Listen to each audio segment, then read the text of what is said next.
etsivät kuulemma tänne uusia lomittajia. Lomittajia? No jo oli aikakin.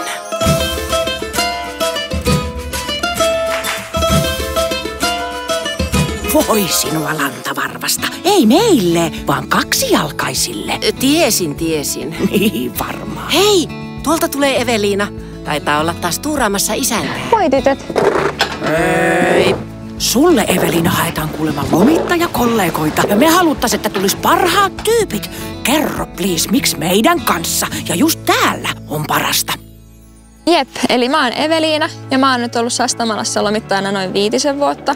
Ja todella pidän tällä alueella lomittamisesta, että mulla on hyvin välittävät esimiehet, joiden kanssa on ollut tosi hyvä tehdä töitä ja on helppo saada kiinni, jos tulee jotain murheita ja mutkia tässä matkan varrella. Ja mulla on myös aivan ihania tilallisia, joiden kanssa on ollut tosi ilo tehdä töitä.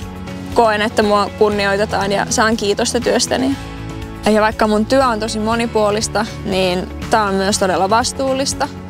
Et mun tehtäväni on mun työn aikana tarkistaa, että kaikilla on ruokaa, kaikilla on vettä, kaikilla on hyvät, kuivat, pehmeät paikat.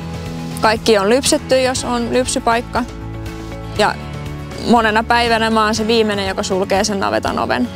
Ammu kovilla ja kerro, miksi just Sastamala? Ammu. No niin.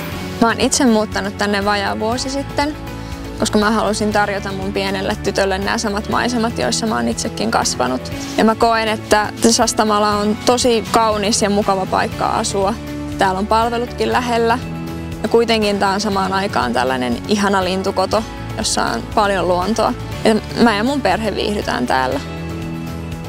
Olisikohan meidän pitänyt lypsää vielä lisää tietoja? Se on niin, että lehmät hakee heiniä eikä heinät lehmiä. Nohevat lomittajat löytää kaiken täältä.